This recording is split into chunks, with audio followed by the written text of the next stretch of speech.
दोस्तों, एक आदमी अपनी जवान भतीजी को साथ लेकर जंगल में बकरियों को चराने के लिए जाता है। वहां पर जाने के बाद वो एक बकरे से एक बकरी के संबंध बनवा रहा था। तभी इस आदमी की भतीजी वहां पर आ जाती है और ये सब करते हुए देख लेती है। तो तभी अपने चाचा से पूछती है कि चाचा जी, ये सब करने से क्या होता है, आखिर इसका मकसद क्या है। दोस्तों, ये जो आदमी होता है अपनी भतीजी को इन सब के बारे में समझाने के लिए उसको एक गन्ने के खेत में लेके चला जाता है और उसके बाद उसके साथ जो करता है दोस्तों, जब इसके बारे में आप जानोगे तो वाकई आपको बड़ी हैरानी होगी। इसीलिए आप इस कहानी में अंत तक बने रहिएगा, क्योंकि इस कहानी से आपको एक बहुत बड़ी सीख मिलने वाली है। और हमारी आप लोगों से एक छोटी सी रिक्वेस्ट है, अगर अभी तक आपने हमारे चैनल को सब्सक्राइब नहीं किया है तो हमारे चैनल को सब्सक्राइब कर लीजिएगा और वीडियो को लाइक कर दीजिएगा। और जितने भी भाई बंधु हमारी इस वीडियो को जहां से भी देख रहे हैं वो इस वीडियो की कमेंट में अपना नाम और अपनी सिटी का नाम जरूर लिखें, ताकि अगली वीडियो में हमें आपके नाम बोलते हुए खुशी हो। तो चलिए दोस्तों, शुरू करते हैं और बताते हैं कि आखिर पूरी कहानी है क्या। दोस्तों, आज की इस सच्ची कहानी की शुरुआत होती है उत्तर प्रदेश के बिजनौर जिले से। और इसी जिले के अंतर्गत एक बेहद ही गरीब परिवार रहा करता था। इस परिवार में एक सोफिया नाम की लड़की होती है। इसकी उम्र 18 साल के करीब थी। सोफिया अभी 12वीं क्लास में पढ़ाई लिखाई कर रही थी और पढ़ने लिखने में वो काफी होशियार थी। वो हर एक काम को बड़ी आसानी और सरलता के साथ कर लिया करती थी। दोस्तों, सोफिया के पिता नहीं होते हैं, क्योंकि 3 साल पहले इसके पिता का एक बीमारी के चलते देहांत हो चुका था। सोफिया की माँ होती है और उसका एक चाचा होता है। इसके चाचा की उम्र 25 साल के करीब होती है। अब सोफिया की माँ अपनी बेटी सोफिया को साथ लेती है और अपने देवर के पास वहीं पर रहने लगती है, उसी के घर में। दोस्तों, सोफिया के चाचा की अगर हम बात करें तो इसका नाम सलमान होता है। इसकी उम्र 25 साल के करीब थी। सलमान की अभी शादी नहीं हुई थी। सलमान का बकरियों का बिजनेस था। वो बकरियों को जंगल में चराने के लिए लेके जाया करता था। यानी कि गांव के जो लोग होते थे वो अपनी बकरियों को इसके पास छोड़ जाया करते थे। सलमान अपने बकरे से उन बकरियों को गर्भवती करवा के उनको लौटा दिया करता था और उसके बदले उनसे पैसा लिया करता था। सलमान का दोस्तों यही बिजनेस था और इस बिजनेस से जो पैसा आता था उसी से अपने परिवार का पालन पोषण किया करता था। इस तरीके से दोस्तों समय गुजर रहा था। लगभग गर्मियों का समय आ जाता है। अब सोफिया के स्कूल की 2 महीने की छुट्टी भूल जाती है। अब सोफिया घर पे रहने लगी थी और छोटा मोटा घर का काम कर लिया करती थी। तभी सोफिया के चाचा सलमान के दिमाग में एक विचार आता है कि क्यों ना अपने साथ जंगल में सोफिया को भी साथ लेके चला जाए इन बकरियों को चराने के लिए, क्योंकि उसके बाद तो इस बिजनेस को सोफिया को ही संभालना पड़ेगा। अगर सोफिया इसके बारे में जान जाएगी तो बड़ा अच्छा रहेगा। अब वो सोफिया से कहता है कि आज बकरी चराने जंगल में तुमको मेरे साथ चलना होगा। अब सोफिया अपने चाचा की बात मान जाती है और उनसे कहती है कि ठीक है, मैं आपके साथ चलूंगी। दोस्तों, सुबह 9 बजे के करीब सलमान अपनी भतीजी सोफिया को साथ लेता है और बकरियों को चराने के लिए जंगल में चला जाता है। अब जंगल में जाके वो बकरियों को चरा रहा था। तभी वो एक बकरी को पकड़ता है और अपने बकरे से उस बकरी को गर्भवती करवाने लगता है। अब दूर खड़ी हुई सोफिया ये सब देख रही थी। तभी वो अपने चाचा के पास आती है। वो अपने चाचा से पूछने लगती है कि चाचा, इस बकरे से आप बकरी के साथ ये क्या करवा रहे हो, आखिर ये सब करने से क्या होता है, इसका मकसद क्या होता है। अब सलमान अपनी भतीजी की जब ये बात सुनता है तो कुछ बोलता नहीं है। वो शर्मा जाता है और चुपचाप ही बैठा रहता है। तभी इसके मन में एक ख्याल आता है कि अगर वो इसके बारे में अपनी भतीजी को नहीं बताएगा तो आगे चल के उसके बिजनेस को इसी को संभालना है। अब इसको जानकारी ही नहीं रहेगी तो वो इस बिजनेस को कैसे संभाल पाएगी।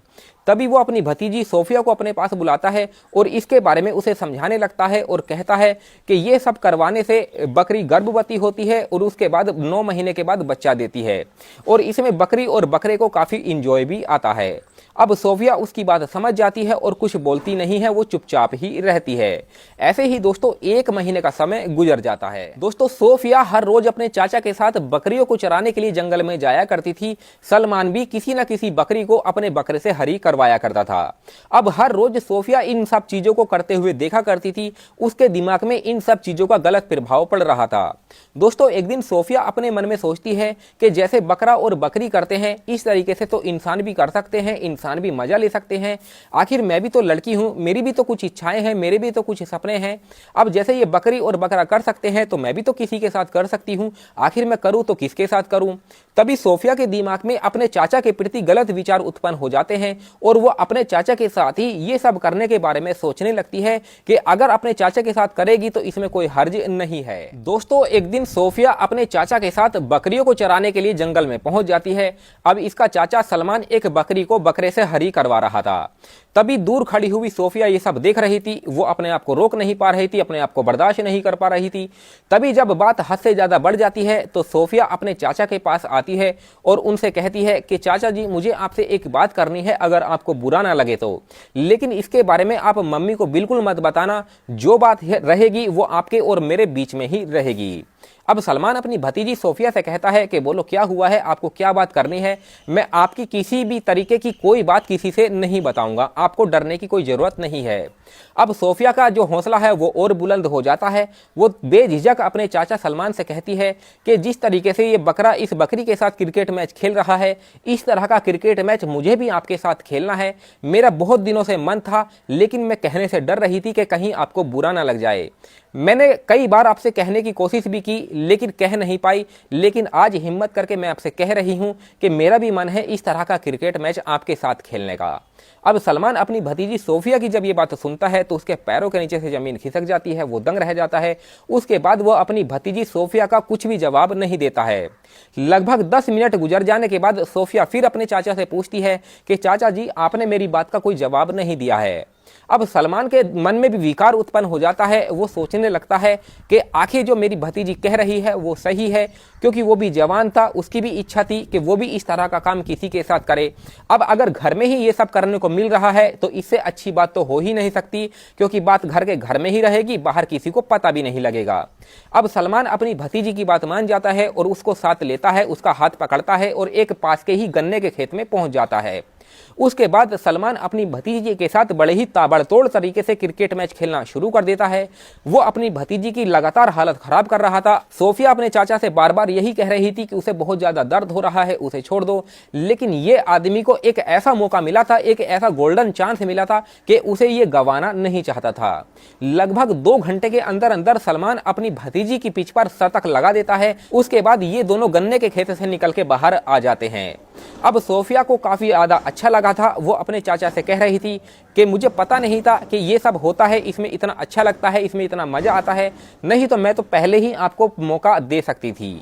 अब सलमान अपनी भतीजी की ये बात सुन के मुस्कुरा जाता है। उसके बाद वो अपनी बकरी को और सोफिया को लेके अपने घर पे आ जाता है। दोस्तों, सोफिया जब भी अपने चाचा सलमान के साथ बकरियों को चराने के लिए जंगल में जाया करती थी तो वो हर रोज अपने चाचा के साथ अपनी ख्वाहिशों को पूरा करने लगी थी।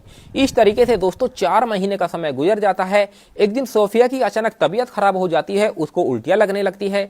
अब इसकी माँ को काफी टेंशन हो जाती है। वो अपने मन में सोचने लगती है कि मेरी बेटी की अचानक तबीयत कैसे खराब हो सकती है। अब वो अपनी बेटी सोफिया को साथ लेती है और पास के ही एक नजदीकी हॉस्पिटल में पहुंच जाती है। उस हॉस्पिटल में एक लेडी डॉक्टर होती है। अब वो सोफिया का चेकअप करने लगती है। तो चेकअप से जो रिपोर्ट निकल के आती है दोस्तों, उसमें यह साबित हो जाता है कि सोफिया 3 महीने की गर्भवती है। अब डॉक्टर जब ये देखती है कि सोफिया की तो अभी शादी नहीं हुई है, आखिर वो कुंवारेपन में गर्भवती कैसे हो सकती है, आखिर मामला क्या है। अब ये जो लेडी डॉक्टर होती है वो तुरंत ही सोफिया की माँ के पास आती है और पूरी कहानी उनको बता देती है। अब सोफिया की माँ जब ये बात सुनती है कि उसकी कुंवारी बेटी गर्भवती है तो उसके पैरों के नीचे से जमीन खिसक जाती है। अब वो डॉक्टर से कहती है कि डॉक्टर साहब, इसके बारे में आप किसी को कुछ भी मत बताना, ये हमारी इज्जत का सवाल है। अब सोफिया की माँ सोफिया से पूछने लगती है कि बेटा ये सब कैसे हुआ है, आखिरकार तुम तो कुंवारी हो, लेकिन कुंवारेपन में तुम गर्भवती कैसे हो सकती हो, आखिर इसके पीछे का राज क्या है। अब सोफिया अपनी माँ से डर रही थी, कुछ बता नहीं रही थी, लेकिन जब इसकी माँ इसे सख्ती से पूछताछ करती है तो सोफिया टूट जाती है और पूरी बात बता देती है और कहती है कि जब मैं अपने चाचा सलमान के साथ बकरियों को चराने के लिए जंगल में जाया करती थी तभी मैं उनके साथ क्रिकेट मैच खेल लिया करती थी और उसी का ये नतीजा है। अब सोफिया की माँ जब ये बात सुनती है कि उसी के देवर ने इनके साथ गद्दारी की है तो उन्हें बड़ी हैरानी होती है। उनको रिश्तों के ऊपर से विश्वास उठ जाता है। अब वो डॉक्टर के सामने हाथ जोड़कर खड़ी हो जाती है और कहती है कि देखो ये हमारी इज्जत का सवाल है, अब तुम्हारे हाथ में ही हमारी इज्जत है, तुम इसके बारे में कुछ भी मत बताना, इसके बदले चाहे तो तुम मुझसे कुछ पैसे ले लो और मेरी बेटी का गर्भपात कर दो, जिससे कि हमारी इज्जत बच जाएगी। अब डॉक्टर पैसों के लालच में आ जाती है, इसकी माँ से कुछ पैसे लेती है और जो सोफिया होती है उसका अबॉर्शन कर देती है। अबॉर्शन करने के बाद सोफिया की माँ सोफिया को साथ लेके अपने घर पे आ जाती है और इधर उधर उसके लिए एक लड़का तलाश करना शुरू कर देती है। लगभग 1 महीने के अंदर अंदर दोस्तों इसकी माँ को एक लड़का मिल जाता है। अब सोफिया की बड़े सीधे साधे तरीके से उस लड़के के साथ सोफिया की शादी करवा दी जाती है। दोस्तों, इस कहानी को सुनाने का हमारा मकसद आप लोगों को परेशान करना नहीं था, बल्कि आप लोगों को जागरूक करना था दोस्तों कि हमारे समाज में कुछ इस तरह के लोग भी रहते हैं जो रिश्तों को तोड़ देते हैं, रिश्तों को तार तार कर देते हैं। दोस्तों, इस कहानी को सुनाने का हमारा मकसद किसी भी तरीके से अश्लीलता को फैलाना नहीं था, बल्कि आप लोगों को यही जागरूक करना था दोस्तों कि हमारे समाज में कुछ इस तरह के लोग रहते हैं जिनके ऊपर विश्वास करना बड़ा मुश्किल हो जाता है, जिन घटनाओं के ऊपर विश्वास करना बड़ा मुश्किल हो जाता है। तो इस तरह के अपराध दोस्तों हमारे समाज में बढ़ते जा रहे हैं। तो आप लोगों से सिर्फ यही रिक्वेस्ट है कि इस तरह के अपराधों को आपको हमेशा रोकना है और इस तरह से आपको भी बचना है, ताकि समाज में बढ़ते हुए अपराध कम हो जाए। तो इस कहानी से आपको क्या सीख मिलती है, आप हमें कमेंट सेक्शन में बता सकते हैं। चलिए मिलते हैं फिर किसी और वीडियो में, तब तक धन्यवाद।